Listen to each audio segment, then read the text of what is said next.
bones of America, and live from the G&D Show studios, this is your Ghostman and Demon Hunter Show.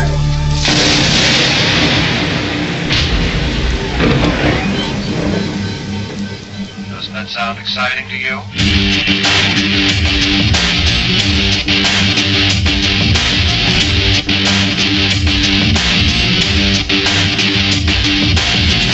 Into these hollow eyes, hoping for a trace of light, things so you won't feel it now. Yes, indeedy. Welcome back, Shadow Nation, to the one, the only mystifying oracle of radio, your Ghostman and Demon Hunter show. Demon Hunter. Yes, sir. That's me, right over here on the other side of the room. Oh, so nice to have you back. It's so nice to be back on a Sunday night. Again, for another Sunday night. We're not your savior, everybody. A little Midnight Syndicate for you. Halloween is upon us. Huh? It is. I'm dude. We just so much this week. So much to get into, and yet we have to talk Halloween, too. We have to, oh my God, Nathan. Only our show, you know. We're so diverse, man. We bring them, 1 week talking Dybbuk box, going through the pits of hell next week, and then all of a sudden, Walking Dead. Stars from all over the world. What a great show tonight. I'm so stoked. Nathan's so stoked. I guess we're stoked. We're very stoked. Yeah, we're stoked. So what's going on, man, there in your studio? Here in my studio, I'm trying to log studio. into our chat room is what I'm trying to do. Well, log in haven't done already. that in a while. Anyway, it's been a busy week. Wow, it's been a busy week for your Ghostman and Demon Hunter show. And, before we get into that, special thanks to all our carriers, all our homes, Stitcher, Smart Radio, Planet Paranormal, Action Audio Apps. Hey, are you listening? They want to know. Check them out, actionaudioapps.net, 102.7 FM, The Hog. Thank you. Absolutely. Thank you. But it has been a busy week for us. We've been all over. We tried to take you guys with us on a little filming adventure this week. I guess we'll get into that here in a little bit. Very exciting, Demon Hunter. It was amazing. Yeah, it was great. It was. It was terrific, man. Spent, total of 12 hours. It was 6 hours down, roughly 6 back, but at 85 miles an hour, you can make it like 5.5. I even had time to stop for pizza Friday night when I was coming home. Missouri's so beautiful. There's nothing out there, dude. Between Illinois and Missouri, I think I seen 4 houses driving. The rest was crops and windmills or whatever you people call it. You were a farmer. You know. Once upon a time, I was a farmer. The spirit of nature. I had plenty of time to get in. That's the weird thing about going on a road trip. You're lonely, for one, because you couldn't go on this one. Yeah. So I'm out there reporting on location, because a lot of times you and I do that kind of stuff. We can't always do things together because of schedules and stuff. So, I was heading out there. It felt very different. Not, me and you not being together on one, but the show must go on sometimes, unfortunately. And we have to do whatever we can to bring you guys the latest, to datest, the coolest stuff around the world. Right, Nathan? Oh, yeah.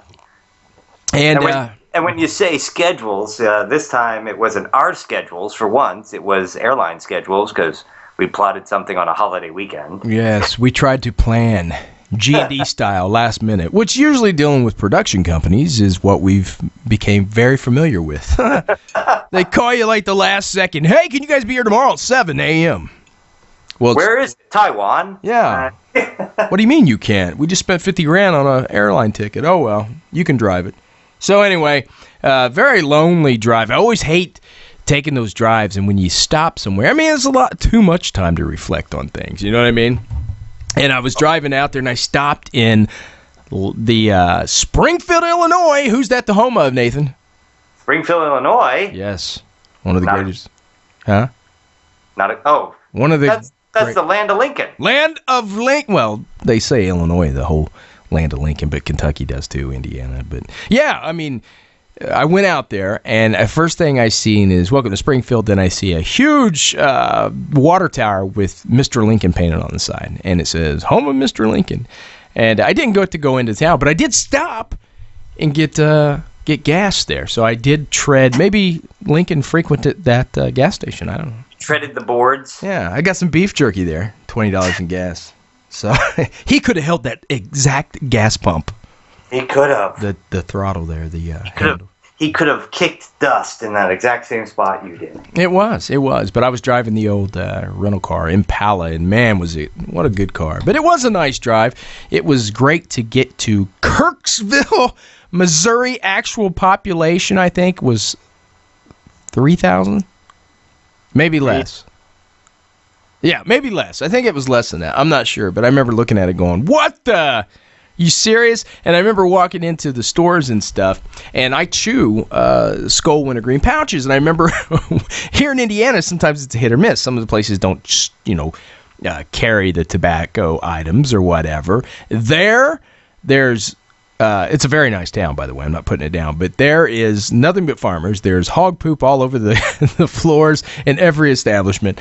And no, I'm kidding. Just mostly gas stations, but yeah, they're fully stocked on tobacco. Thank you, Kirksville, Missouri, and the Comfort Inn. Thank you for a wonderful evening of of cracked ceilings, water damage, and a TV that had 3 channels. I appreciate that. Oh, it sounds like my home growing up. Yeah, exactly. But you had no lights. I did have electricity and running water. I had electricity. I had no plumbing. Well, you guys had a battery that you ran cables off of. Everything ran on battery. But let's remind people, not the last show we did 2 weeks ago, but the show before that, when we had Jason, owner of the Dybbuk Box, on the show. Yeah, absolutely. So, that's what you went to do this weekend, was meet Jason and see the real Dybbuk Box. Well, a lot of times we get to do stuff like that, man. We've been doing it, 8 years in the biz? Yeah. Usually get in the car, throw dirty clothes in the back, and drive the 12 hours or 18 hours or whatever. But, yeah, man, very exciting. And if you guys don't remember, you're not fans, you're just tuning in for the first time tonight. I don't know why. Maybe not the, Walking Dead fans out there. But, yeah, I mean... We had Jason Haxton. If you don't know, he's the author of the book The Dybbuk Box, and he's also the owner of the Dybbuk Box. And for you guys that don't know what it is, just Google it. You'll be surprised. Very intriguing artifact or object here in America, and known as the most cursed object, Demon Hunter, in America. Yes, and we had him come on the show, as everybody remembers. Nathan, during the episode, he IM'd me, instant messaged me, and he said, dude, my skin's burning. Go ahead, Nathan. Tell him about your side of it. Oh, yeah. I just, first my face felt all in pain, literally in pain in my face, and then my back felt like it was on fire. Right towards the end of the show, right? Right towards the end of the show, and we started wrapping the show as fast as we could, and, we still have to keep all our carriers happy and do our whole show, but that's right. Sean and I are doing our best to wrap that thing up at the last second, and normally we get on the line with the guest afterwards and talk a little bit, and I'm Sean going, I gotta go, man, I can't stay on the phone, and ran out, and sure enough, my face was breaking out in welts and my eye was swelling shut. Well, it looked like a man punched you in the face. It did, and I went downstairs to my wife, Chrissy, and I'm texting Sean saying, dude, my back is on fire. I'm sure I have welts down my back. Yeah. And he said, go get pictures. That's the media side of us, guys. We don't worry about the fact that there might be a demon in our house. No, go get pictures. You would have done the same thing to me. Oh, dude, are you okay? Get pictures. I would have. But I go down to my wife and I lift up my back and say, honey, is there anything wrong with my back? Right. Expecting her to go, oh my God, it's covered with welts. And I hear just silence. It's dead silent. Yeah. And I'm like, what is it? She goes, and I go and pull up my shirt, and I've got bruises on my back, the size of a fist. Oh! And, yeah. I just was like, okay, well, let's get pictures. And so some of you folks might have seen them online. Yeah. You did a Charlie Brown. Oh, good. That's right, Chuck. Thanks, Chuck. Hey, anyway, let's stay. My ADD's kicking. You had your issues. I You did. received the book from Jason regarding the Dybbuk box, and the same day you received the book. Absolutely, yeah. 2 days later, after Nathan had his, and we didn't say, guys, for you people that don't listen to the show, which you should be because it's a great show. Every time we have a guest on, we ask them questions. We research, of course, like most radio shows, and we ask them those deep, dark questions that nobody else wants to ask them. We try to find them. Anyway, while Jason's talking to us, he can hear Nathan, but he can't hear me. I think it's every time we ask him questions, he couldn't hear one or the other. Right. If Nathan tries to ask him a question pertaining to the Dybbuk box, he couldn't hear him. If Nathan's asking him a question or I'm asking him questions do you like roller skating? How's your life like? Then it was crystal clear. But if you go back and listen to the archives, you guys will find out it's not a very good show because audio-wise, it's a great show. Yeah, audio-wise, though. Yeah, that's what we're talking about, the interference. But he couldn't hear it at times. He was saying, is Sean, Nathan, can you repeat what Sean said? And, we were talking about the Holocaust, and the box played a huge role with, people during the Holocaust, or at least one person. And, it was amazing, really. And after the show, Nathan, what happened? As soon as we said thank you to our sponsors and ended the show, what happened? Everything cleared up. Yeah, crystal clear. I will say, the system was not the same for a good week. Yeah, the system was not the same at all. And sometimes, guys, we'll get interference when there's storms or whatever, but not like this. Not just when I try to answer a question or ask a question. Yeah, it was almost as though once we brought in a guest, it didn't want you to talk at all. And that's never been an issue for us before. So that was a little shocking, but yeah, usually we can fix it if it's some small amount of interference. We can get it fixed on the board. But anyway, the show went on. But the issues happened to you where lightning struck your car. Absolutely. 2 days later, your house. 2 days later, stuff happening, and then what do? You go and see the Dybbuk box. That's how we do it, Nathan. Wife Stacy's was extremely upset. And might I add, some of our bigger fans of our show, Nathan, were calling us crazy and saying we're going to start a prayer chain. We're worried about you guys. And, it was a little different because, this thing was, not only did it punch my co-host in the back and the face, or what appeared to be, how else do you explain it? And, we're very skeptical, guys, when it comes to things, and we look at all our options, and there's just too much, Nathan. We put the collages together, guys, on what happened, and 2 days later, I get home from work, and I see that Jason Haxton's book, The Dybbuk Box, had arrived, and my wife Stacy had brought it in, and I opened it up, and Jason had drawn a little picture of the Dybbuk Box. Said, "Sean, thanks for having me on thank both you and Nathan for having me on the Ghostman and Demon Hunter show. Love the show, big fan. Sorry for the interference. Sorry what happened to Nathan." He was apologizing for what happened to Nathan, which he had nothing to do with it. He said, "Please have me back on. I'd love to come on in the future." Absolutely, Jason. You will be welcome here anytime. And no more than 6 minutes, 5 to 6 minutes after I put that book down, throw on a pair of shorts, set in a recliner, huge boom, house lights up orange. Come to find out, long story short, 7 feet from where I was sitting, lightning had struck my car, which the insurance company has told me is so rare because of the rubber, of course, on the tires, that the lady who'd worked there 10 years had never heard of a lightning strike to a car. She's heard of trees being struck and falling on cars and stuff like that, but never the car itself. And the inside of the car actually blew up. And here's the thing. The console had caught fire. And the only thing in the car that it burnt was the seat where I would be sitting, the driver's side. Yet it blew the console in the back seat, and started no fire, didn't bust any windows. So here we got something that strikes a thunderbolt 7 feet from where I'm sitting. And then you got something that strikes and only burns portions of the car seat that I would be driving in, because no one else drives the car but me usually. And then moments after that, my eyes start watering, and of course my daughter, my 5-year-old, gets out of bed, daddy, because of the lightning strike, and Stacy. Our house, by the way, was the only house affected, and it wasn't raining that night. So all our lights go off. I reset the lights, Most of the lights come back on. It blew a few circuits we had to have replaced. But I go down in the studio because I smell gas. And in Nathan and I's studio where we do the show, the only part of the house, it's pumping raw gas out of what little did I know at the time, a dangerous amount. But I checked the water heater to see if, maybe the blast had somehow poofed out the little light, the pilot light.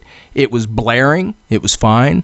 And I smelt the gas, and I thought, well, I'll just open up the windows. And Sis and Stacy, my daughter, and my wife went back upstairs, and we stayed there. I started watching TV, and it got worse and worse where I couldn't even breathe. And so finally I woke up Stacy again and Sis. I said, let's go stay on the porch. And I called the gas company. Gas company come out. They took their meter. They got 4 steps down to the studio and said, get your family out. We threw some clothes in a bag. We went to the hotel where we stayed the night. The gas company ended up digging out the side yard and replacing the gas main, which they too said is very unique, the way that it busted and the way that only my house was affected. Now, these are 5-minute things apart here. 5 to 6 minutes apart. Lightning struck my car, which is rare because the rubber tires. Then the gas main breaks in a weird way, the gentleman said. And it's pumping gas into the studio. And my house is the only one affected when every other house is on the same gas main. So, I mean, at what point, man, do you, we don't jump to conclusions, but at what point do you say, come on, Hey, brother, why don't we announce tonight before we go to our first break? Oh, yeah, absolutely. All right, guys, Shadow Nation, hold on to your hat. Oops, we've done it again. That's right. You hear the music. We're bringing him back. Oh, actually, first time. We're bringing him here. Tonight's guest, he's an American actor best known for his work on HBO series The Wire and most recently the AMC smash hit that returns tonight for season 5, The Walking Dead. He portrays Tyrese on the set of The Walking Dead, and he'll be on tonight to take us behind the scenes and give us some sneak peek looks into the season 5 premiere tonight, guys. Woo! Only on your G&D show do we bring you these guests, guys. Chad Coleman from The Walking Dead in-house tonight. That's right, fans of the Shadow Nation and fans of The Walking Dead. Get ready. Chad's going to be here, and he's ready to go. Tonight, only on the Mystifying Oracle Radio, your Ghostman and Demon Hunter show. Woo-hoo. Yes. Sean, we'll let's have more of that and pick up our conversation after we take our 2-second break for those our friends over at Action Audio and 102.7 The Hog. Pay the bills, brother.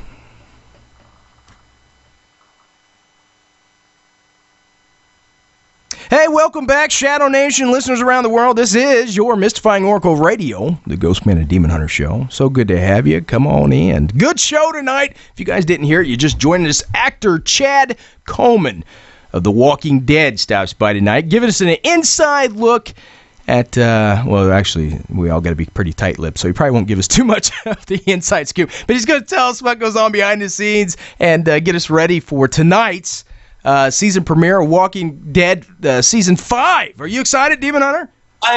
Please, I am so excited. You guys might remember our show, I think it was maybe 4 years ago. We used to end at 9:30 at night. Now we end at 8:30. We formatted our show for tonight. And, So we could catch The Walking Dead. Yeah, and not only, guys, and I know fans of the Shadow Nation are very excited, not only is tonight the return of The Walking Dead, Season 5, the premiere of it, but what else have we brought back to the show, Demon Hunter? The premiere tonight for us. It's back. What segments? Talk. Huh? Rot Talk. Rot Talk, Rot Talk, Rot Talk, and, of course, your own creation, the G&D Zombie Alert System. The zombie alert system, giving people warnings of when a zombie apocalypse may or may not take place in your neighborhood. Yeah, the dead are coming. We'll have to get into that later, but yeah, man, there's some big questions about that right now. Things are going kind of crazy. But anyway, getting back to our adventure with the Dybbuk box and Jason Haxton. Anyway, after all that stuff happened, guys, this is the first time where it struck close to home. Nathan and I have collected artifacts and stuff like that from places we've been. I always have somebody throw a blessing on it. I have an angel statue from a haunted location. She's supposed to move by herself. She's wrapped in a crucifix. Never had too much problems with anything. Down here in studio and stuff, we have heard certain things from time to time. I know Nathan's had weird stuff happen in his neck of the woods over there when he's in Connecticut and his side. I've heard what I thought was whispers and stuff behind me while I was on the air. And, that's, who knows? Heard banging on the walls every once in a while, little tap, tap, taps. But nothing as extreme as what happened there, and very dangerous to my family. So I take this matter very serious. Now, I'm not saying 100% it's supernatural, because I don't know. I'll claim that. Nathan's not saying 100% it's supernatural, but at some point, you got to raise an eyebrow. You know what I mean? So anyway, like a lot of times, Hollywood came calling, doing a piece, I guess I could say, on the Dybbuk box. I mean, that's no secret. You followers of our show and stuff's been our Facebook know about it. We can't talk too much about the details, but Nathan and I got the call once again. We're honored to have it. Thanks to the production company stuff for having us out there and involving us. And we went out on the trail of the Dybbuk box. Who would have known it would take us this way, brother, when we had Jason? Huh? I'm just thinking, when I saw you with pictures of the Dybbuk box, I was sitting there going, well, he said you can make a wish over the Dybbuk box. Did you make a wish, Sean? Did you make a wish? I I think I was so awestruck when I was there. I think I did, but it's like a genie. Remember Wishmaster? Those wishes... Yeah, I would think those wishes come out like that. But anyway, our adventure, guys, I'm going to put the video up tonight. You can check it on my Facebook, Sean Burris. I think Nathan put it on the GhostMan&Demon Hunter Show Facebook. Didn't you, bro? Yes, I did. Okay, so Jason, I went in Thursday night, and I met with author of the Dybbuk box, Jason Haxton, also the owner. And we went out for steak dinner. He's also the curator of a very fine medical school out there, and the name escapes me. But he was doing a talk on cemetery stones, Nathan.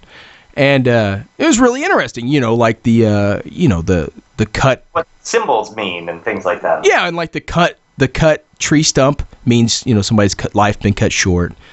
Stuff like that. And then, of course, they had a devil's chair. He took me out the devil's chair. I got to sit in it. I remember on the name plaque. You know how they put name plaques out beside the tombstones?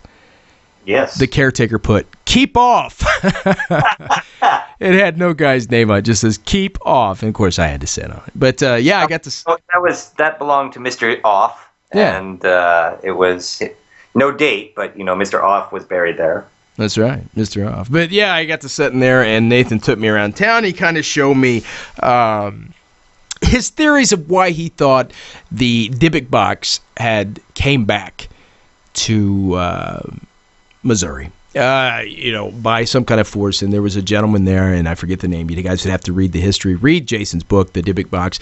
There was a gentleman, apparently the laws that Hitler followed about the Jews and the mistreatment he did, the terrible things, he actually got from a dude here in America, Demon Hunter, that... Yeah, that thought epileptics and people of that nature and all other sort of old people in general needed to be neutered. Sterilized. Yeah. Sterilized. So, he did that. I guess Hitler paid for some of his schooling. Yeah. He gave him a honorary degree. Yeah, gave him an honorary degree. And apparently the American politicians got real close to this guy. And then after the war, they figured out, what did we do? We were following this guy. So he was kind of like an outcast. And Jason took me out to the family plot. And you would think this guy with all this money would have his own tombstone. It's not. He's got a little bitty stone with his initials on it behind his father's headstone. And he thought, Jason thinks that's something like a dirty secret. Yeah, well, probably it. Probably is. And folks, if you want to hear this story, remember, you can go back to our archives. Go to our webpage, GhostMan&Demon.com, and listen to the Dybbuk Box episode, because there's a lot of information in there you probably didn't know. And of course, we'll have Jason on. We have to pay to repair everything before we have him back on and get our insurance policies adjusted to fit that. But It only cost us $1,500 just to get the show back up and running to have tonight's guest. It's thank God we didn't blow the board like last. Who was it that came on and blew the soundboard? Oh gosh, that was now we're gonna have silence on the radio while I try and remember his name. I always got something to say, but try to remember and tell me later. But anyway, we got the call. I went out to Kirksville, Missouri. Bill Bean. Yeah, Bill Bean came on, talked about demons and stuff like that, and said things happen. Huh? And the board blew up. Yeah, the board did blow up. And, excuse me, I got to go out to Missouri, and I got to meet with Jason, and it was an amazing night. Just amazing. It felt like the old days, Nathan, when we get to run around, Well, the funny thing is, I was sitting watching your adventures because I was supposed to be with Sean this weekend, and due to flight plans getting messed up, I couldn't go. But my wife was so tired of seeing me mope around, just watching you on Facebook all weekend. I was sitting there going, "Look where he is now! Oh, look what he's doing now! Oh, I should be there!" That finally she said, "Okay, what do you want to go do? We have to go do something Halloween-y to get you out of this mood." So even though my wife is the biggest scaredy pants you've ever met in your life, she writes horror stories for a living. You would think she'd be fine, but she gets scared so easy. We went on a haunted hayride. Nice! Yes, I had to get into the Halloween spirit, and it did. It pulled me out of my funk. Right. And got me back into the Halloween spirit, and then I came home and started decorating. Wait, oh, yeah, that'll do it every time for me. And, it was good to hear from you, though, while I was out there. Me and Nathan always keep in contact, so we pretty much know everything we're doing. But our lives aren't very private, guys, not when you've been on the radio. And we do all this stuff, so Nathan and I always try to keep everything in the loop for the fans of the show.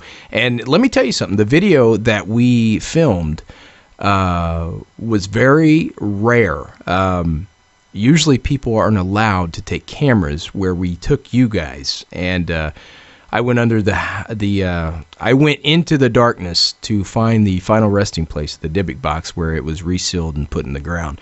And I got to tell you, Nate, being around that thing and being 3 inches from it and holding it, or not holding it, but being close to it and everything, and smelling the sweet smell that he said come off of it. He said there was no smell off of the object, but, I know wood can smell, but apparently the type of wood, it's not supposed to smell. It smelled very sweet and flowery coming off this box. Yeah, coming off this box from the Holocaust day. Almost sickening sweetness.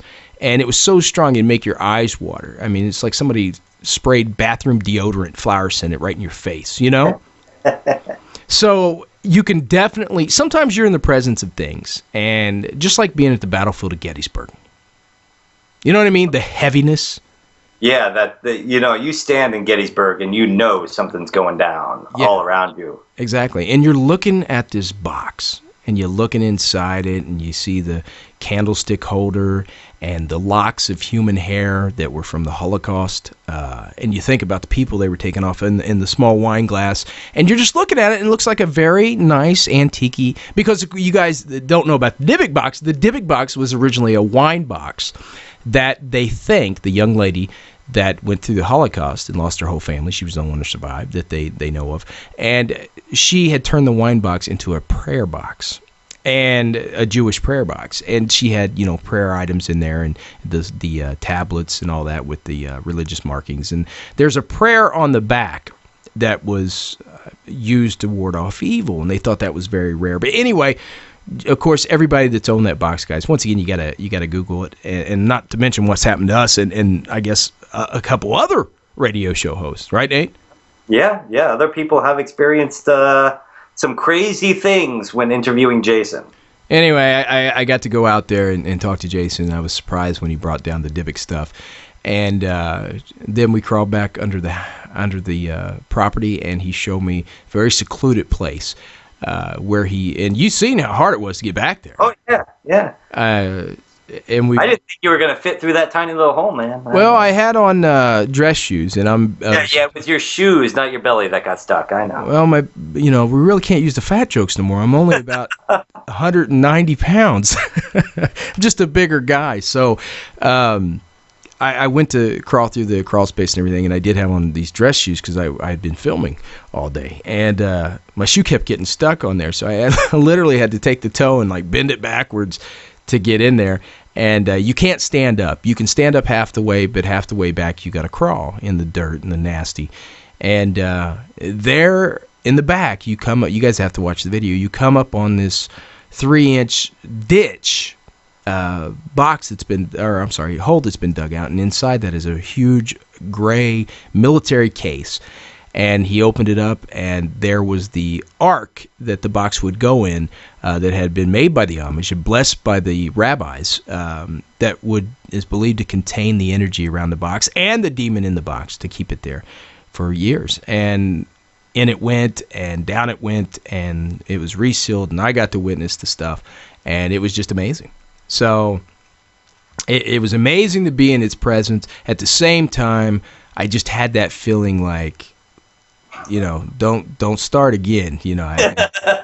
Don't start that shit. I even asked him on the video, I said, is there some kind of personal protection priority? And he goes, well, it's on the back of the box. I said, no, don't worry about that. We don't need to see it no more.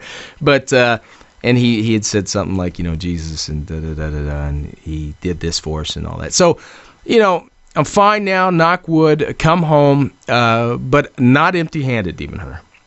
Not empty-handed? Not empty-handed, because you do know in the studio we have a collection of certain artifacts and the rock from Gettysburg that caused so much problems for us.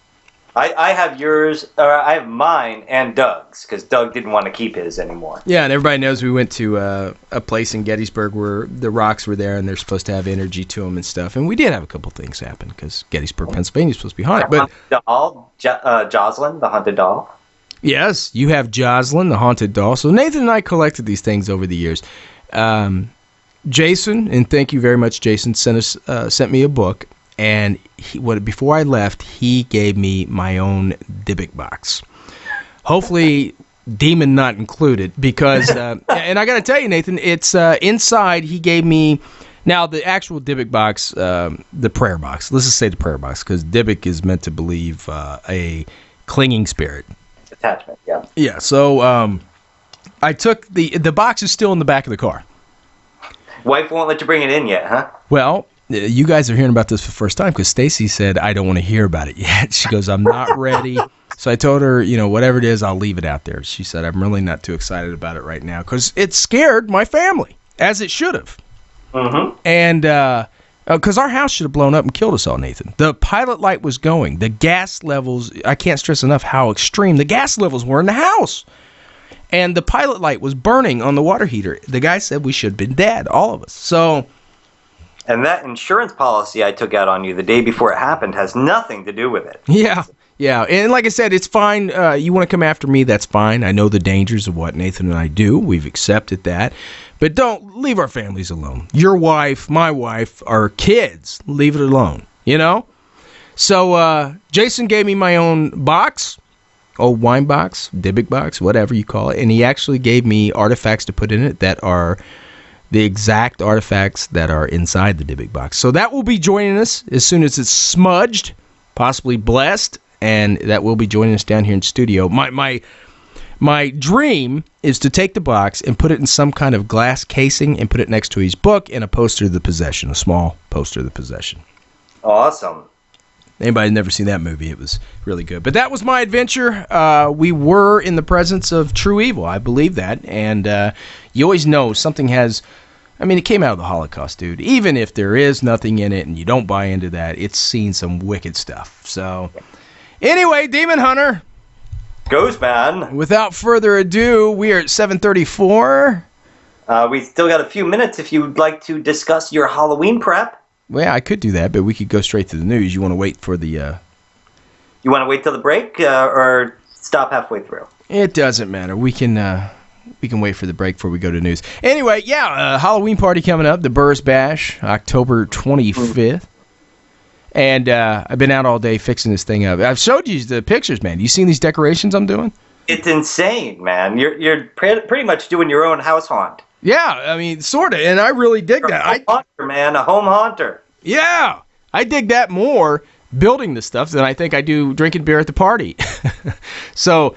Yeah, it's been fun, and I've been working real hard on it, Stacy and me, the whole family. And this time of year is just so great, man, because it is a family affair. And you know, strangers get involved, too. I mean, I think our friend Victor Barreto, that came on the show from the American Scream, he said, you know, Halloween is the only time of year where everybody gets involved. Christmas, Thanksgiving is a family holiday.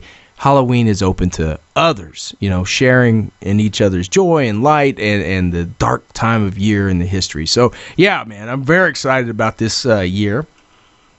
And the party's going to be great. It's a shame that you're not going to come to that. Well, I will actually be up spending. As you know, my wife Chrissy P and I did not get to do our anniversary trip this year, so I will actually be up taking a haunted tour of the location where she and I got married that weekend. Oh, the cave. Yep. Now, what's the story on that? The cave. Cavern Cave. Apparently, several years back, you know, when the cave was still a tour cave, but also was connected directly to a limestone quarry, the gas leaked into the cave, and the people in the cave couldn't get out fast enough. Let's not talk about gas too much more, will you? And died. And so, you know, it said that, and I've been down there, it's dead quiet. There's a stream, and you know how you hear that trickling stream? Sometimes you'll hear voices. It's that almost audio pareidolia from like seeing a face in a picture that's not really there. But you hear stuff down there, and it's not really clear where it's coming from or what it is, and it's pretty freaky. So they invited Chrissy and I up to return for kind of our anniversary, and they're going to be taking us on the haunted tour. Oh, wow. That's going to be great, man. Are they charging you, or did you say it's free? No, it's we're paying for our room when we get up there, of course, but right. They're not charging us to do the tour. So. You know, it's something that our wedding anniversaries are so close together, because this time last year, actually yesterday, the 11th, Stacy and I got married, so it's our 1 year. So happy anniversary, babe, if you're listening. And you brought her home a Dybbuk box. You're such a nice man. I did. That she doesn't know about yet. I don't think I'm going to... Yeah, I don't think I'm going to wrap it up, you know. It's one of those things. But I'm not going to bring it into the studio, man, until it's been... I bought some sage, and I'm going to smudge it, and I think the house needs smudged anyway, just for good measure after what's happened. You know what I mean? I know what you mean, man. Well, what do you say we take that 2-second break for the folks over at 102.7 The Hog and Action Audio apps, and we'll be right back. Okay. Hey, welcome back, Shadow Nation, to the one, the only Mystifying Oracle Radio, your Ghostman and Demon Hunter show. And since we paid the bills, yeah, let's go right into it. Tonight's G&D show, in the news. It's always fresh. It's always exciting.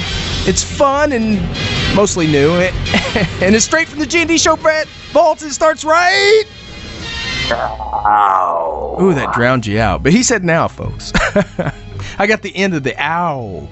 Ow. Ow.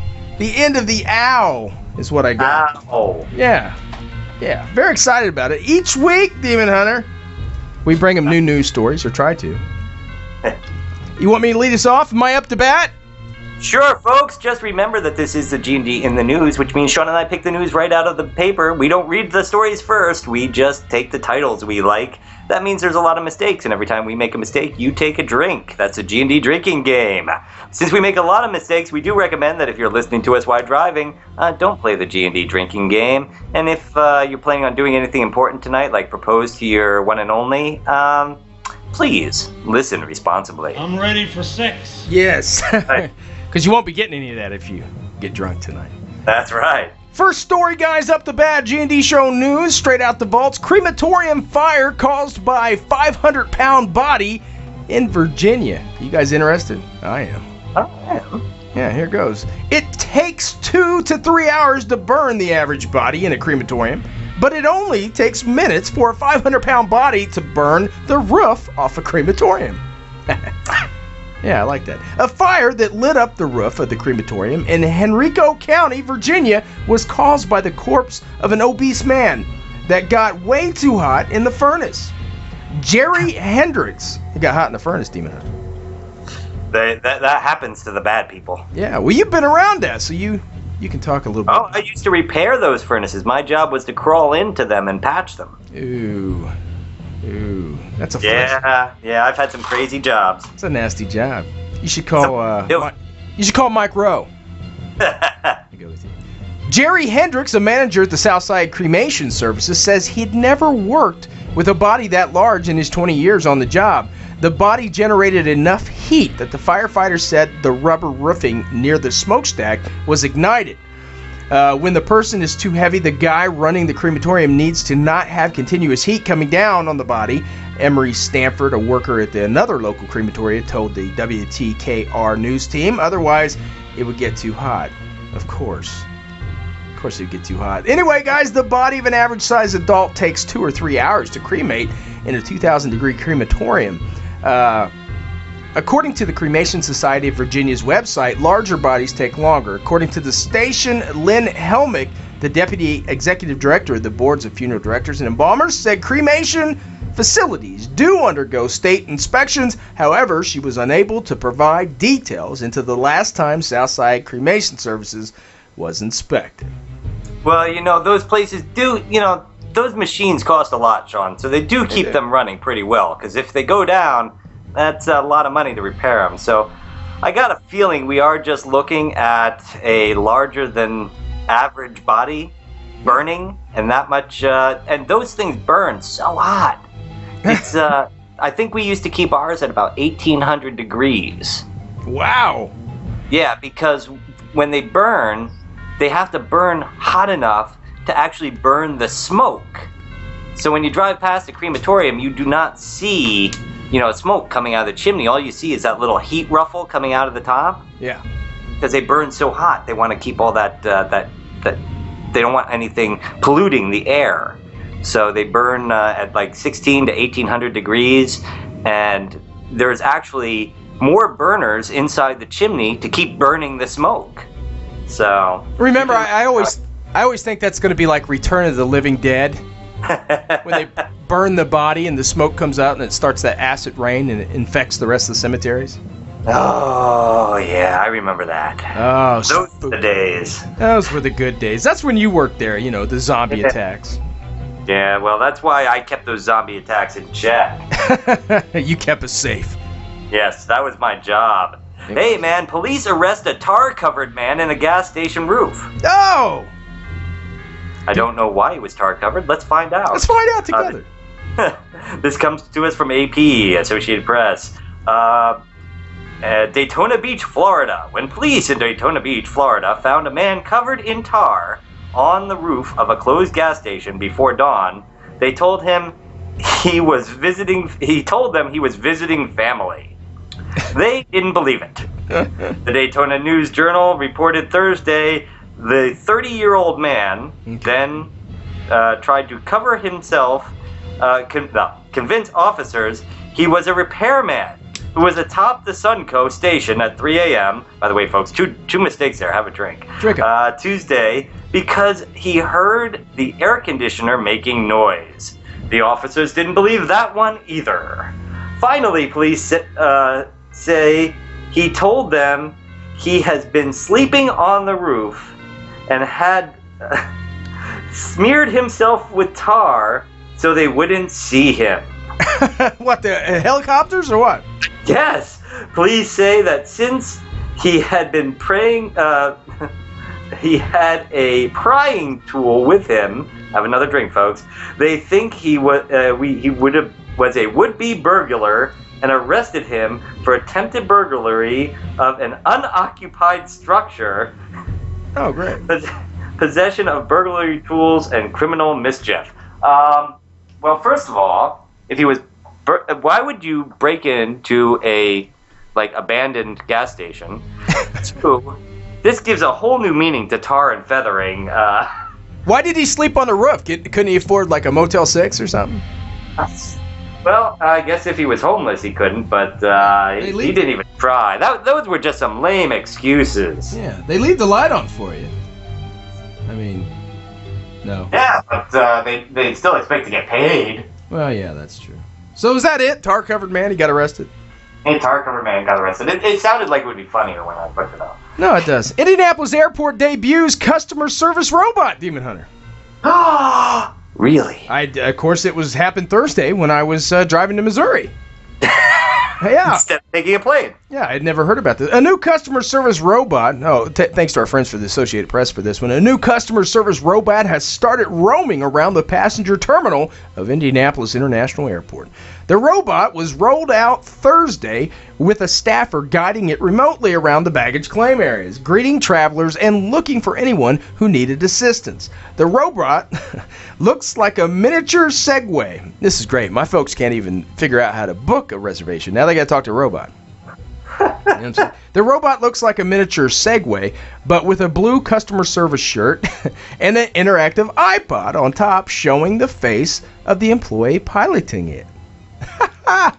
That's awesome. Guest Services Director Brian Exton drove the robot remotely with the camera lens on the iPad, giving him a wide view of its surroundings and the travelers on the terminal's ground floor. They don't have to come up the escalator to talk to us at Guest Services, Exton told WRTV. We actually assist them right there. Tell them what zone their transportation is going out of or what baggage claim area where Lost and Found is. Many travelers didn't seem to know what to make of the robot on its first day. Some waved to it, while others took photos. When Cliff Williams was told he could ask the robot questions, he said he wasn't ready to do that yet. We better step up. They're having sex with him in Japan, so. Oh my gosh. Yeah, we gotta step up to the plate. I'd rather ask a human a question than a machine, Williams told me. I just don't want the airport robot to walk up to me and go, "Come with me if you want to live." Come with me if you want to. We're gonna have to unionize the robots. We have to do that. They need lunch breaks too. Anyway, he says he wants to ask questions to a human rather than a machine. The Indianapolis Star was who reported that with Mr. Williams. At this point, I'm good with just gawking at it, he said. Other travelers said they liked the robot idea. I think it's fantastic, Joe Essen said. It's great customer service. He's a nice guy, by the way. The robot. I guess the robot. Airport officials are holding a contest among employees to come up with a name for the robot.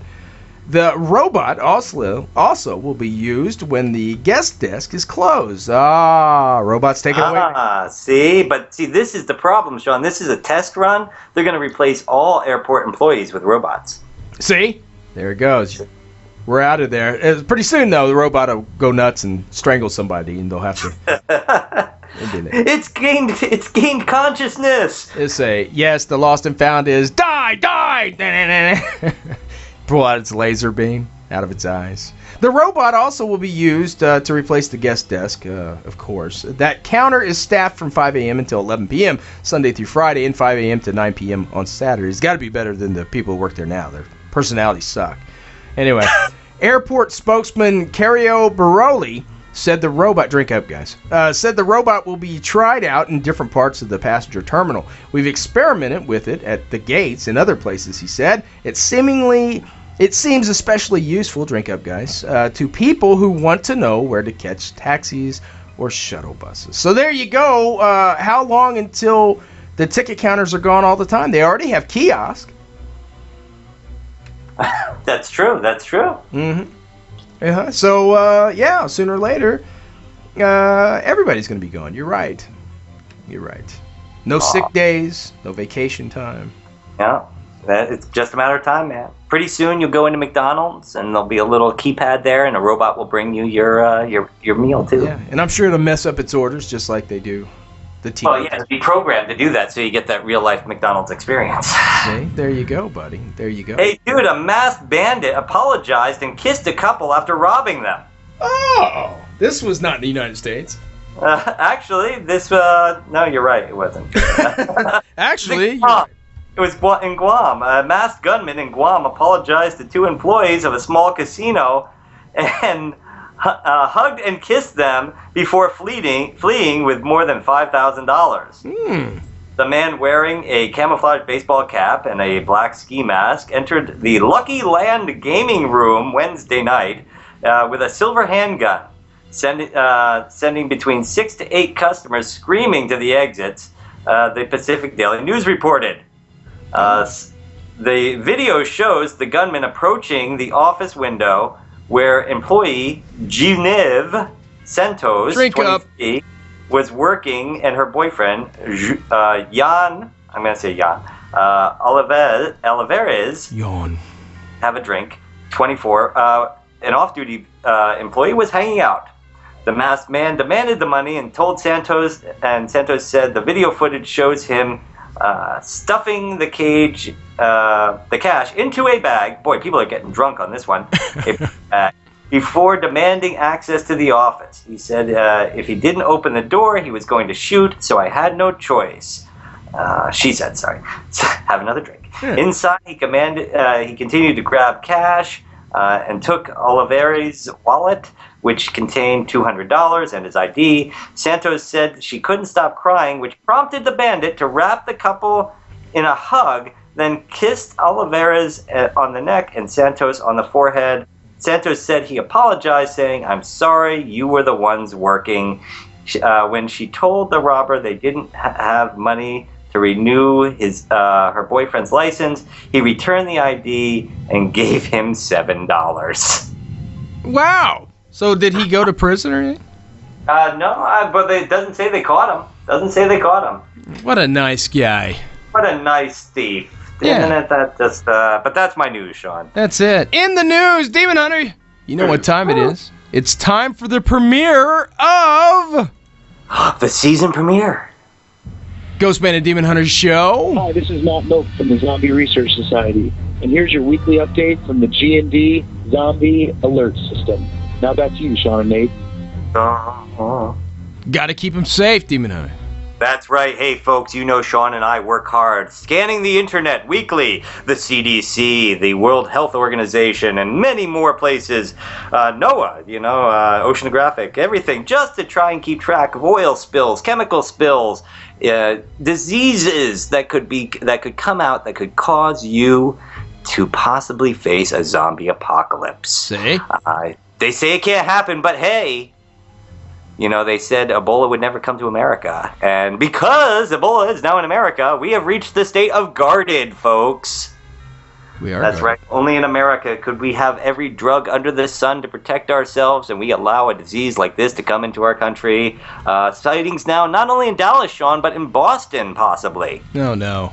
They've just evacuated a hospital area due to a possible case of Ebola in Boston. I'm not saying it's in Boston, folks, but reports have come in that a man was cited with Ebola symptoms, and the area was evacuated. I guess... Considering the fact that diseases mutate, and as Americans, we like to play with diseases, this is definitely a danger zone, raising us to guarded. Be on your lookout, folks, and please, due to the fact that this is a dangerous disease that's already out there, beyond the joke of, or not joke, true facts, zombie apocalypse possibilities, play safe, folks. Be careful. Look up the rules. Go to the CDC website. See what you can do to keep yourself safe, and be safe out there. I don't know. The thing about the Ebola, the CDC came out last week and they said, don't worry, we have the medications to keep this at bay. So if you contract it and they get it early enough, apparently you can be saved. But the question is, everybody that's had it so far is dead.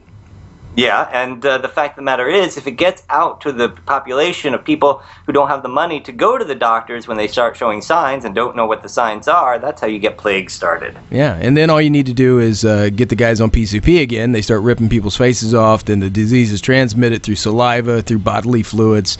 Combine a little Ebola with some... bath salts, and we've got a real problem. They got a real problem there. I remember when I was going to grade school, or when I was in grade school, the big thing was Ryan White here in Indiana with the AIDS outbreak, remember? Yeah, definitely. People were pulling their kids out of school. They didn't know how this thing was transmitted. They thought just a sneeze would pass it on, or touching them would pass this on. I remember the huge scare, and I feel like we're going that way again. Yeah. I mean, I have a daughter in preschool, and think about how nasty kids are. They slobber all over balls and stuff, but that's very scary because we can't let our youths get that. When that happens... Then we're in trouble. Yeah, when that happens, and God, I hope We don't see that. Anyway, guys, that's the Ghost Man and Demon Hunter Show Zombie Advisory System. We'll be showing that every Sunday now that The Walking Dead's back on, so you can be prepared with us. Yes, because we all know when it comes down to it, the Ghost Man and Demon Hunter Show is the only place to survive a zombie apocalypse. Oh, that's it. You can listen to us. Hey, Sean, but you know what the zombie apocalypse leads right into? Absolutely, guys. Well, not only Season 5 premiere of The Walking Dead tonight, but you guys know what time it is now. That's right, guys. It's the premiere of Raw Talk with the Ghost Man and Demon Hunter. Woo! Woohoo! Where each week we come up with what we think's going to happen, Demon Hunter, on The Walking Dead. That's right, folks. This is the Ghost Man and Demon Hunter Show, Raw Talk, where we talk about what we have seen and what we think will happen on The Walking Dead. It is not spoiler-free, so if you don't want to hear it, please stick your fingers in your ears and go la la la la la until we're done. Absolutely. Now let's recap what happened. Where they left us off of, 4 months ago or 6 months? 6 months ago. 6 months ago. Yeah, 6 months ago, guys, everybody was on the long journey to fight each other, and then they found the signs Terminus. They had been talking about it throughout the show. You'd heard it kind of come across the radio waves, and everybody was wondering and scratching their heads. But now it's here. They found it, at least most of the group found it. They met each other again. What I don't understand is when Rick and everybody arrived in the camp, everybody was so nice. They had to check them out. It was too nice. I mean, come on. Who out there knew when they were walking into the gates was like, wait, they didn't even lock the gate? They just walked right in. You know, it leaves a bunch of questions. How'd they protect themselves from walkers? How'd they do this? Anyway, they left us last year with the guys, the crew of The Walking Dead locked in a train car. And while they were running through the train yard, you heard people in other train cars screaming, help, help, help. And you also seen bodies smoldering, human bodies. I just assumed it was... It looked as though the flesh had been cleaved from the bone, Sean. It did. And, you know, we talked about a lot of the spoilers on the previews they've been showing. That's right. And they showed this last one with Rick and all of them hands tied behind the back, their heads over a trough like they were going to be executed, and a man walking behind them with a big baseball bat. They also showed a clip of a couple guys that looked like they were sawing meat off of the bone of someone or something, either a walker or a human. So the question is tonight, our guest that's coming on, him and Carol, Tyrese and Carol, are two of the ones that have not yet made it to Terminus. And you've got to remember, too, Sean, that you've got a lot of the comic book fans who are also TV show fans who are a little worried by that baseball bat. Because those of you who watch that bit, you know, they show Glenn with his head over that trough with everybody else, somebody walking past him with a baseball bat, and in the comic book, Glenn does finally catch it through a baseball bat. Really? Yes. He's killed by a group called the Survivors, and that's how he meets his end. So a lot of people are worried.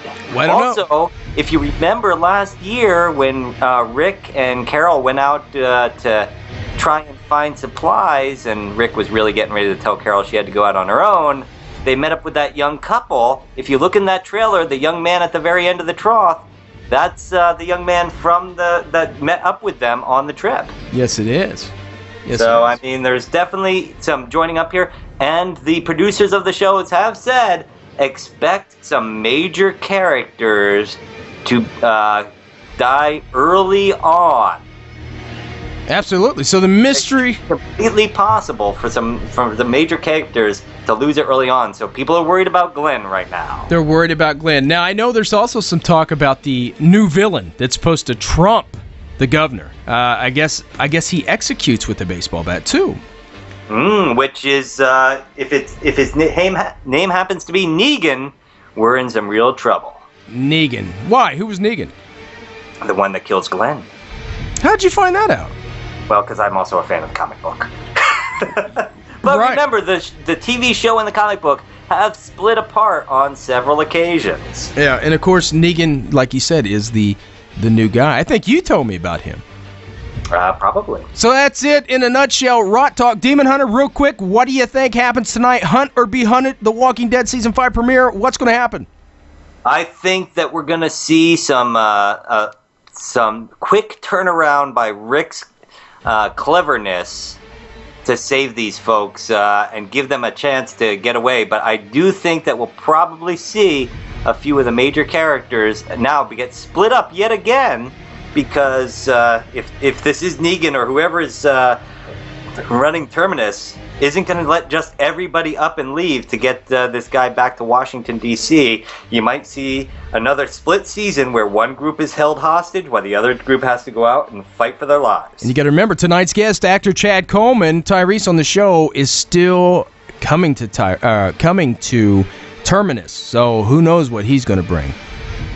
You never know. As long as he doesn't bring Ebola. Yes, please don't bring Ebola to the camp. That would be terrible. Anyway, guys, that's not Demon Hunter's predictions for tonight. I'm not saying anything because I'm at a loss right now. I have no idea what's going to happen, and that's the way I like to keep it. But I do think Tyrese is going to come in this episode. They got a lot of stuff to cover fast. People are going to look for answers because some people thought at the end of last season, it was kind of lame where Rick said they don't know who they're messing with, or they're messing with the wrong people. And people thought, what are you talking about? You know, they thought it was kind of lame. Anyway, Demon Hunter, do we need to pay the bills, or? You need to pay the bills and have some music and move on. All right. Do we want to run the pay the bills bumper before we go to break? Sure, why not? All right, guys, we're going to take a quick break. Go ahead, run the bumper. Oh, I don't have the bumper. I thought you had the bumper. No, I don't have the bumper. Well, then let's not play the bumper. Well, let's not do the bumper. Anyway, guys, tonight's guest... Yeah, that was funny. Tonight's guest, actor Chad Coleman, Tyrese from The Walking Dead, stops by studio. He is going to be here to kick off Season 5, guys. This is hardcore, so get ready to go behind the scenes of The Walking Dead with one of the most beloved characters. Yes, I cannot wait, man. We brought him 3. This is our third Walking Dead person, right, Demon Hunter?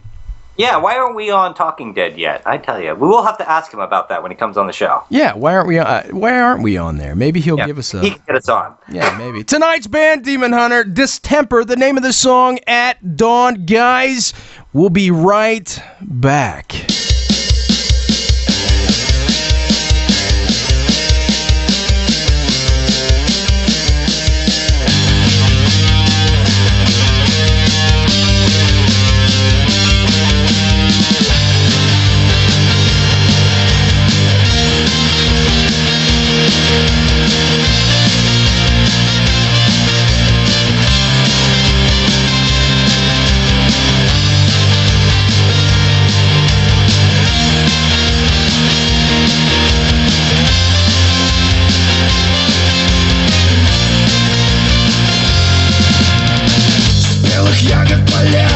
Заброшенный двор, грандиозные планы и выстрел в упор.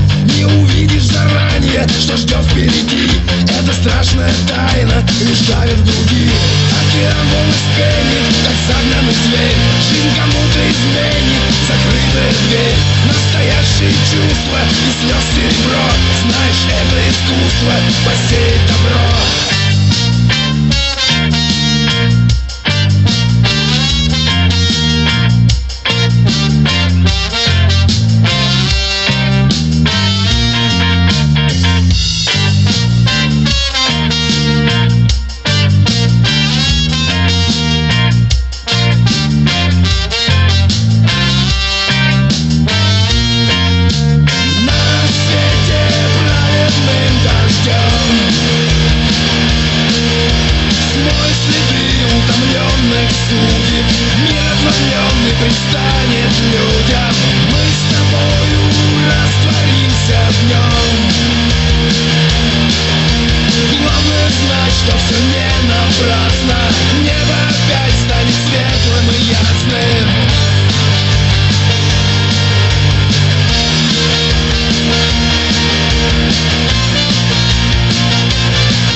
проглотит земля, и продолжится гонка вперед до нуля.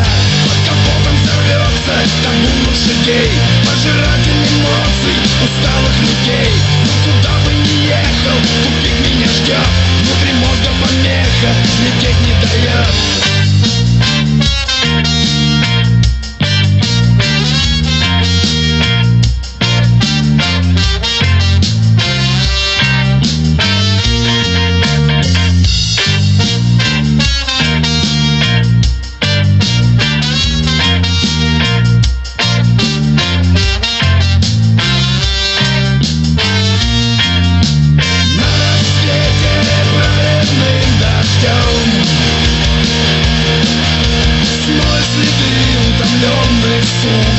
Мир обновленный предстанет людям. Мы с тобою растворимся в нем. Главное знать, что все не напрасно. Небо опять станет светлым и ясным.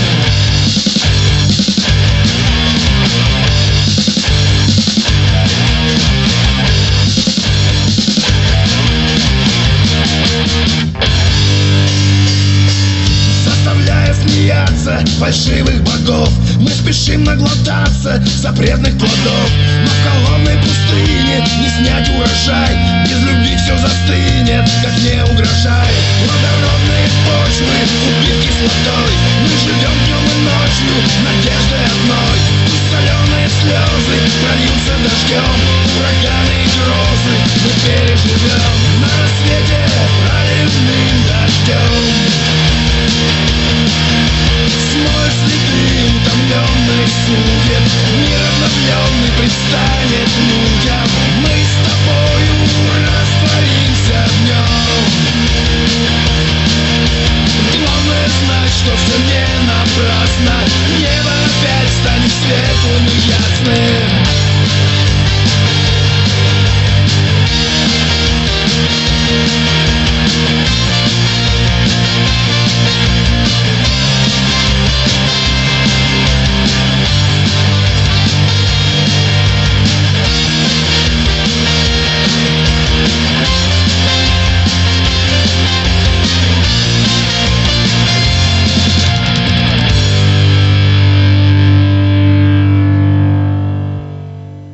Hi, this is Matt Moak from the Zombie Research Society, also seen on AMC's Talking Dead, and you're listening to the Ghostman and Demon Hunter Show.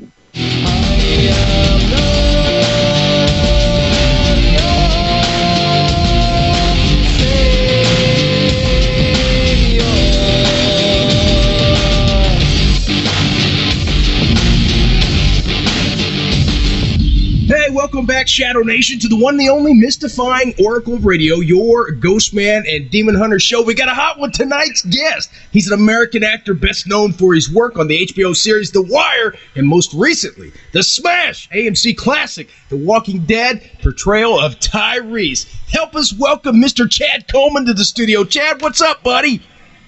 Hey, man, I'm in the house, man. Good to be in the house. I know it's early, man. Where are you calling from? I'm calling from New York right now. Oh, so we're same time then. I thought you was out in sunny Cali. It'd be like, what, 5 a.m. there right now? Yeah, not according to Geno Smith, but yeah, about that. Hey, man, I got to tell you, the first time I seen you, and I know you've been doing the acting thing for a long time, the first time I seen you was as Z on Always Sunny.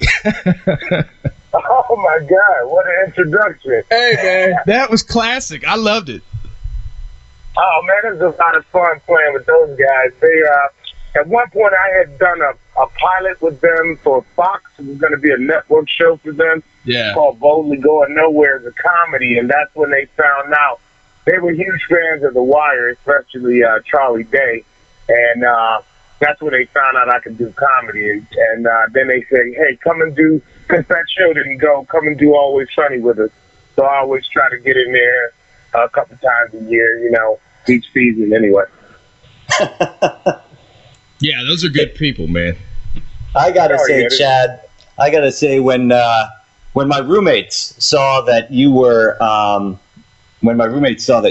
coming on the show, my roommate, of course, his first thing was, "Oh, The Wire, The Wire." He started talking about The Wire. But my wife just recognized you from CSI Miami. Wow. Man, give her a big standing ovation for me, man. I do appreciate that. That was a brief shining moment, so I'm glad she caught that one.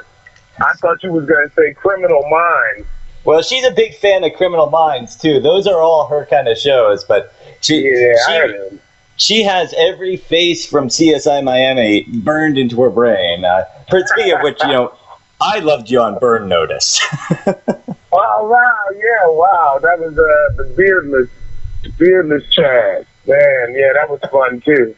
I got to tell you, Chad, the reason why you're one of America's favorites and why you're our favorite is you're so approachable, man, and you're so real, and people feel like they can pull up next to you, have a drink, and chat away like they're your best friend, and that's how you come off on screen and in real life.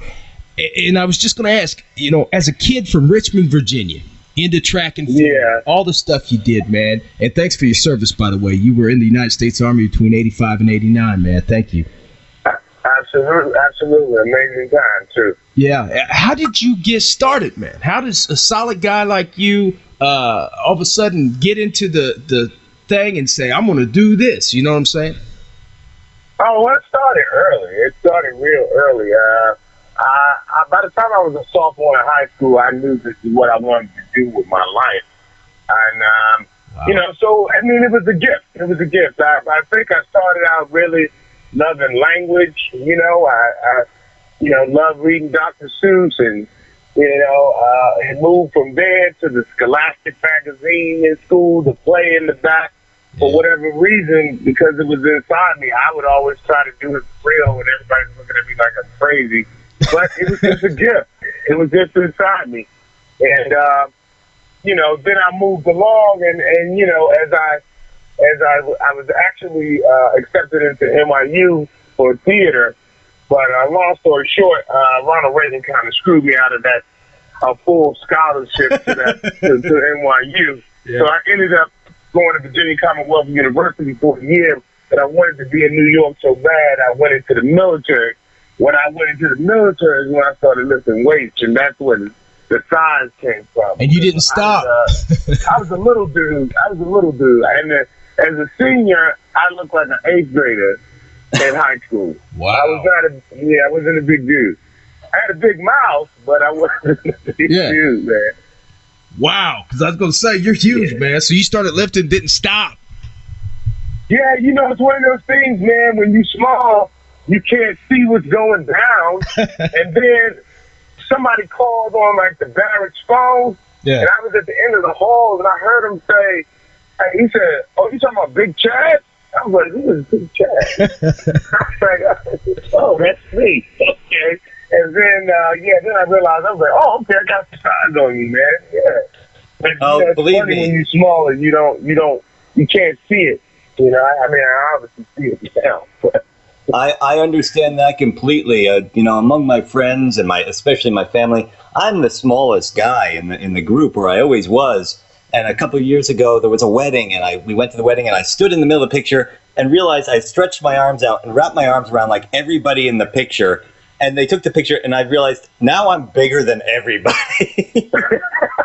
Exactly. Yeah. Exactly. It just hits you in those weird moments. All of a sudden, it's like, oh, okay, the light goes on. So, Chad, when you started out, what was one of your first jobs or your earliest jobs? You knew you wanted to be in acting, but usually a lot of us have to do other things. Like, we had a TV show. We'd love to get back because you know how it is, man. But you got to work full time. You got the kids. You got the family stuff. I mean, how do you? What kind of jobs did you have? How did you cope with it? Initially, New York was for UPS. I was a driver for UPS, and of course they fired me. So thanks, guys. Brown is wrong, baby. It was what you call. I was working for them during the Christmas season, and I like tapped the reflector on a police officer, undercover guy's car, But they were like, it's a chargeable accident. You can't have a chargeable accident. All the guys were like, Ted, you should fight it. You should fight it. But I told them, I'm like, guys, I told you I came to New York to be an actor, so it's okay. I'm gonna be fine. Right. And so then I went and I was a stand-in on the Cosby Show. Oh. And so I got a chance to. There's a professional job that so the actors don't have to stand on their feet all the time when the technical people are working to, get the camera shots right. Right. They'll have a stand-in. So I was a stand-in for Michael Jamal Warner and all of the other guys. Wow. So I did that, and that was the next gig I had. And that, of course, just to be around Bill Cosby and to watch that genius. Oh, yeah. And I actually befriended Malcolm Jamal Warner. And so it was a great experience. But they fired me, too. So I was on the track. So you're the lost Huxtable. Exactly. And now Well, if you were as big then as you are now, Chad, we can only figure that you were standing there and they're going, we can't get the right lighting with this guy for Cosby. It's just... No, I think Cosby was intimidated by the muscles. He probably was. Go say, get out of here, trying to take my girls from me. See, they could have said, Chad, you're fired. And you say, no, I'm not. You're right, Chad, you're not fired. Come on back. Hey, listen, smash hit, dude. Your career has exploded, and it should have like this. Well, you were big before, but The Walking Dead, dude. People are with you every Sunday. We do a fan-based thing on our show. We even edited the times of our show to format around The Walking Dead. The world's waiting. It premieres back season 5 this Sunday. Dude, what's it like? How did you get the call? We've had some, Scott Wilson, amazing. We had Michael Rooker on, and now we got you. Oh, I love it. I mean. Love Scott Wilson, man. Scott Wilson is a living legend, man. I love him to death. Oh, man. He loves you, too. He had nothing but good things, man. It's funny, Sean. I was actually watching Scott last night on Face Off because they were doing a special episode of heads being cut off, and he was the guest star. Oh, wow. Okay. Yeah, and we're gonna be real. Done it all, man. We're gonna be real careful today, Chad, because I know when Scott came on, he said he made a reference to a head in a grocery bag in his closet, and that was for the episode.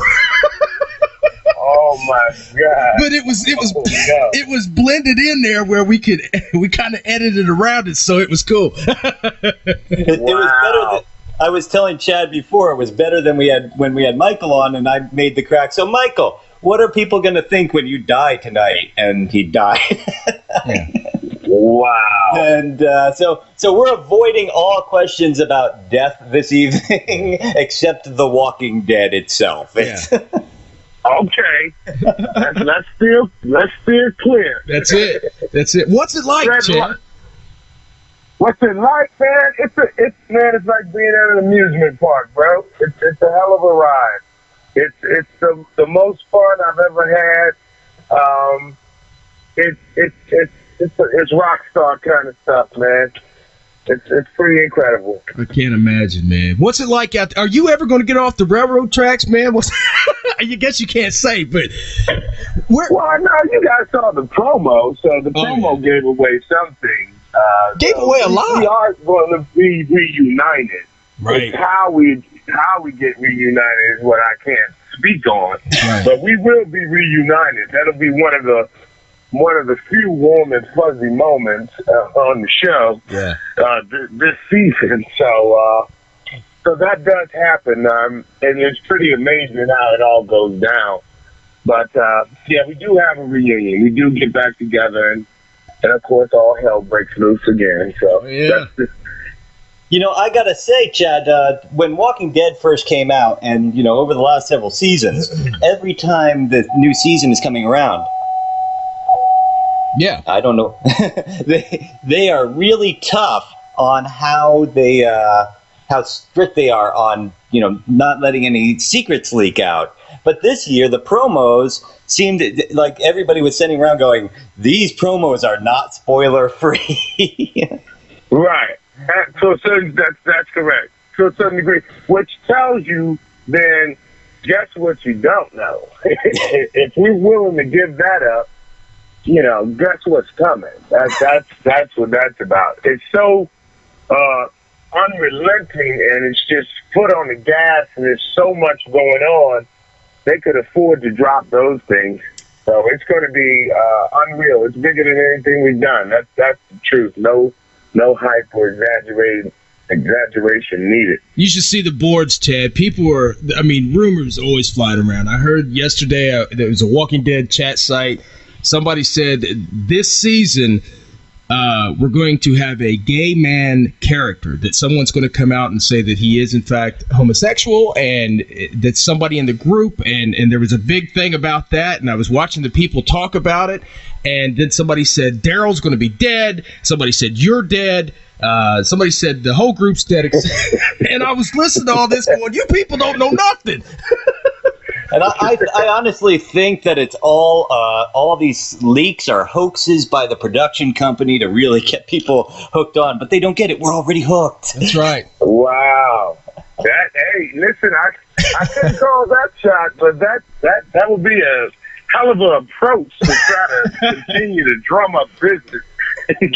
Somebody in the back room of AMC making prank calls and being online. That's pretty wild. Well, how do you cope with that, Chad? Knowing that if you go on your Twitter, make one wrong tweet, that's it. I mean, the rumor mill goes crazy. How do you cope like that every day, having to keep it quiet? You know?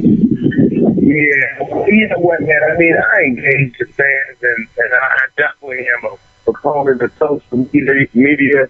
But I just keep it all in context, you know? Right. And I understand there's a certain fraction of people that are going to be into that, just like we have conspiracy theorists and things of that nature. So it's okay. I really don't take it too serious, but I also, you know, want to stay connected with the fans. It is a great way to get closer, you know?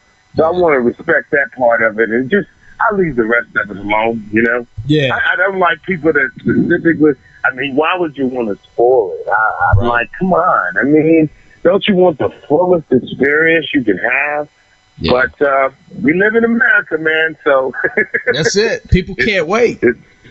Hey, you obviously, that the show airs. I've seen you on Talking Dead after the show in the past. You go on there, you've got this crowd of people. They've all just watched the show with you, and you know, they're hollering your name. Yeah, that's pretty. This must be a new experience in television. Yeah, you know, it's an adrenaline rush. It really is. I mean, this thing doesn't happen. This kind of juggernaut, you know, doesn't happen very often. Right. So we you know, we're riding until the wheels fall off, man. Because it's just a lot of fun, you know. The work is hard, and, you know, we all go all in, and we go hard on a job. So when it comes to the times that we get to hang with the fans, you know, we just like to cut loose and have fun with them, too. So, oh, yeah. I've heard the heat down in Georgia while you're filming is something to be poured. Yeah, the heat feels like it's smacking you in your face. Oof. Like just literally just whipping you around. Pow! Oh, yeah. And we keep complaining as if it's going to change. And it's like, hello, 10 seconds ago, you just said, damn, it's hot. Yeah. and you just keep going, damn, it's hot. And you just don't stop because it's like a heating lamp. It's humid, too. Georgia. Are there PAs running around with ice bags for everybody? You got it with Gatorade and water, and then they start giving out those cool down towels. Oh yeah. Yeah. But you really have to do it because you know, messing around and somebody gets heat exhaustion or, you know, something severe, you don't want that to go down. So now listen, Chad. Go ahead. Yeah. I'm sorry, man. Go ahead. No, go ahead. Oh, I was going to say, now listen, we've been on the air 8 years. We're the biggest Walking Dead fan show out there that hasn't been put on TV yet. The Nerdist. Yeah, turned into the Talking Dead. But We're the biggest one out there without the sponsorship. Could you give us something that you haven't given anybody else live on our show? Tell us anything that's somebody that you ain't going to tell nobody. Come on, Chad. Give us something that I can promote, man. Throw me a bone, brother. Throw me a bone. Oh my God, man! Catapult my career, Chad. You look. Listen, man. I can't promote you at my expense. Yeah, I love you, bro. I do. Well, I'll tell you what, Chad. Next time you're on the Talking Dead, just tell Chris I met these two guys. You got to have them on the show. Yeah. Yeah. I will. I can do that. All right. I heard something interesting about that boy's worth like over $20 million. Yeah. See, we got in the wrong end of podcasting. He started the narrative, Sean. We did the wrong. Yeah, I know. There you go. Oh, so you guys knew about it. I didn't know anything about it. I found out I was in Vegas with another comedian, and he told me that. I was like, okay, didn't know that. Well, you know, the trick is he knows the secret. He makes sure in his contract it doesn't stop him from doing other jobs. So as soon as he's done with one, he jumps to the next, jumps to the next, jumps to the next. Oh, gotcha. Hey, swinging on the vine. Chad, people always want to know on The Walking Dead. I know I do. When we're sitting there watching it, and I'm watching you walk down the tracks with Carol, and you know that little house in the last season you guys went into. Was that a people want to know details, like was that a pre-existing home and they just shut down that whole area to make it, you know, excluded from everything else? I mean, how do they create that? Was that house already there and they just did that, or what? Yeah, it was. Yeah, it was already there. It was a location that we got fantastic location people that go out there and find the most amazing scenes. It's real stuff, you know. Yeah, that's just how they do it. They're incredible at their job. So. Yeah, that was all real, and which makes it even greater, you know, because you just feel like you're right there, and you know, no acting required. You ever get? I know when we had our TV show, we was going out looking for monsters and ghosts and stuff, and some of the places we went to, you know, when the camera went off, you went to the bathroom or something. Sometimes you get a little spooked looking over your shoulder. I was just wondering, when you're out there, like at a scene at night and you're dark and you look over the hill and there's 5,000 walkers coming in a herd, does it ever just kind of give you a chill for a second every once in a while, even though you know it's actors? Yeah, you know, I pee a little bit. I pee a tiny just a small little bit sometimes. Walking Dead, promoted by Depends.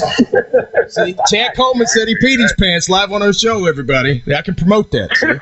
You gave it. It's a tiny bit. It's come up before. Hey, you know, but it is dark out there, boy. Yeah, oh yeah. It's no joke. It's dark out there. We are truly in the woods, man. And, you know, what Greg Nicotero and those guys do is so amazing. Oh, yeah, it can catch you like that sometimes. Yeah. So what happened? I mean, I know we got to wrap up here soon, but what happened? You just got the call one day? How'd that all get down? Did you have to audition? I mean, I did audition, but I have to give big ups, as always, to Robert Kirkman, the creator. He saw me on The Wire. He saw my work on The Wire. And he's like, that's Tyrese. So he went to AMC and said, you know, Chad Coleman. And they were like, yeah, okay, but we got to see other people. He's like, okay, but it's Chad Coleman. They were like, yeah, but we need to see so-and-so. Yeah, see him, but it's Chad Coleman. Right. And, you know, he went to bat for me. And then I came in and put some stuff down on tape, and it was a go. So I was like, you know, I'm forever indebted to my man. I was glad that he was in my corner, you know. That's you know, Chad, there's you know, the people who are watching, the people who are fans, the people who enter the contest to be a walker and stuff like that. They all want to know how they can wind up as an extra on the show as a Walking Dead.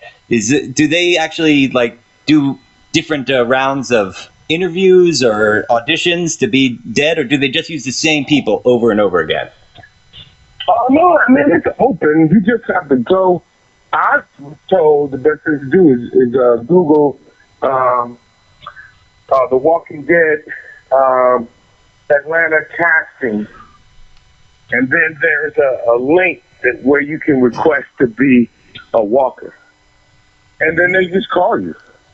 But these people, I mean, I got to give major credit. Come on, that's a huge part of the show. Oh, yeah. Without them, we wouldn't have the show. So you talking about, at one point, one day there was like 700, people who were just willing to be in that makeup and be out in that heat and just, brave the elements just to make the show what it is. So I'm always applauding, and we all are. We always applauding them because they do make it happen. And you gotta, the physical stuff we have to do. They sometimes they get clipped and say, "Oops, sorry," but they hang in there, man, and they really do. They're a huge part of the show. They get an axe pick through the head by Tyrese. Hey, right. Yeah. But fortunate to rubber. Yeah. Hey, when you got out of that car, man, that was epic. Smashing in heads, man. You know what I'm saying? Oh, that was one of those times where they ended up, I got scratched up, they got scratched up, but I told them, I said, listen, I'm all about safety, but I'm going to have to go on this. so please, I don't mean to hurt anybody at all, but I got to go. I'm going all out. And they were like, don't go for it. They were scared. Yeah. It's true. Give me a safety word. word. This dude has lost his mind. Got a Walker safety word. Exactly. Well, exactly. I tell you what, we just seen Walking Dead. They made a big announcement. Everybody already knew it. They got picked up for season 6. The show. Yeah, baby. It's been renewed for season 6. Like there was a question that it was going to get renewed. But exactly, right. You said, thank you, Captain Obvious, for that announcement. Yeah, everybody knew that was going to happen, man. But hey, Nate, Chad, I know you got to get ready to go, brother. And if you could stay on the line just a couple minutes right after the show and let us talk to you and say goodbye and everything. Okay, brother. Absolutely. Is there anything? Yeah, I just wanted to say, Tyrese, this is fabulous. It just puts that little cherry on top. Now we've just got how many more members of the cast we got to get on the show, Sean? Yeah, well, we're working our way through them there. So, hey, man, that's the way you do it. And just like people who get their posters signed, they're like they're determined to do it. So you're going to do the same. This is my last question for you before I walk out, Chad, before we walk out of the studio, Chad. What have you ever just gotten a script and looked at it and said, Chad, Tyrese would never do that? And if you go and talk to the writers and the producers, they listen to you? Well, yeah, no, they listen. It's an open door policy. That happened in season 3 when we were dealing with the governor. I had to let him know that Tyrese wouldn't just give up those people in the prison easy. It had to be a struggle for that. Yeah. And I called him and he said, yeah, I got you. You're right. But it's so far, man, in season 4 and 5, man, it's been like, it's a Lamborghini. Here go the keys. Hop in and drive that baby. That's how it's been. So that's been a blessing. That's been wild, man. Been a wild ride. And I tell you what, we're going to close out the show. Stay on the line 1 second. I don't know. I keep wanting to call you Tyrese. All right, Chad? It's all right, guys. All right. That's a compliment. All right, brother. Stay on line 1 second. Hey, little brother, let's pay some bills. You know we got to. Somebody's got to pay for it. We do. Absolutely, guys. Special thanks to all our sponsors tonight. 102.7 FM, The Hog, Stitcher, Smart Radio, Planet Paranormal, Creative Commons, and Midnight Syndicate. Thanks for the tunes. And the new Action Audio apps. Hey, are you listening? They want to know. Check them out, actionaudioapps.net. Special thanks to tonight's guest, Chad Coleman. Hey, from the haunted backroads of America, this has been another G&D exclusive interview. Don't go changing America. You know we won't. Demon Hunter. Because we love you. Night, guys.